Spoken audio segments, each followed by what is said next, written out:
Welcome back this afternoon. Continuing to follow developing news this afternoon, which could alter your travel plans. The United States is issuing a global travel alert because of an al-Qaida terrorist threat. The State Department says the potential for terrorism is especially strong in the Middle East and North Africa. Authorities aren't elaborating on that potential threat. Our Omar Lewis is live at ABIA this afternoon with the impact of the travel alert. Omar?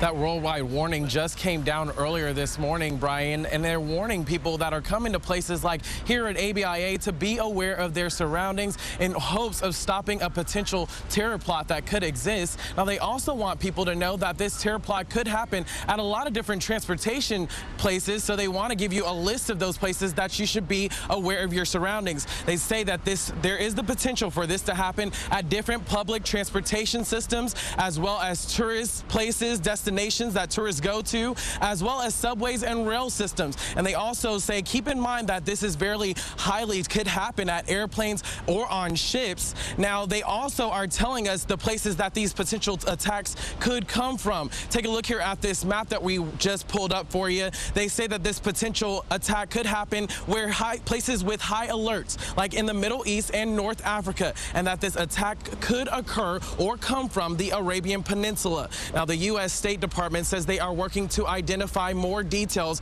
about this terror plot right now. This warning has been issued for domestic travelers as well as people traveling abroad, but they also recommend citizens that are traveling abroad to use this specific registry on their website to put in their travel plans and to also register that with the U.S. Embassy and enroll with the U.S. Department of State's website for those security updates. Now, back here at the airport, officials tell us that it is business as usual, but they are warning travelers to take that advice and be aware of your surroundings and look out for any potential threats. Of course, this alert from the U.S. Department of State will run until August 31st. For now, we're live at ABIA. Omar Lewis, KXAN News. Okay, thanks, Omar. The worldwide travel alert comes on the heels of an announcement that U.S. embassies around the world would be closing this weekend because of potential terror threats.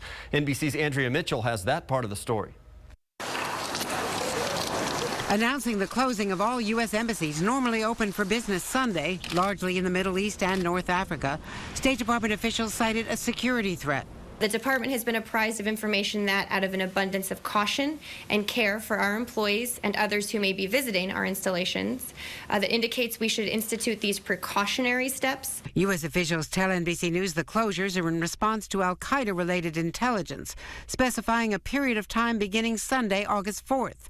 Officials say it may be tied to the end of the month-long Muslim observation of Ramadan. The end of Ramadan is a significant time. It is the time where you might see a potential for additional attacks, so certainly the intelligence community and the State Department are going to pay even closer attention to the threat environment right now. Of the 284 U.S. embassies and consulates worldwide, the biggest posts affected are in Cairo, Tel Aviv, Riyadh, Saudi Arabia, Baghdad, Kuwait City, and Bahrain. The key question for the U.S., whether the shutdown will have to extend past Sunday. A State Department notice says it is possible we may have additional days of closings as well, depending on our analysis.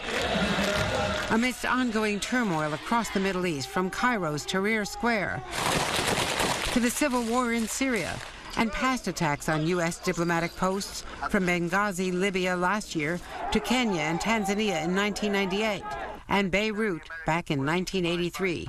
Analysts say closing the outposts is a smart move, no matter how vague the threat.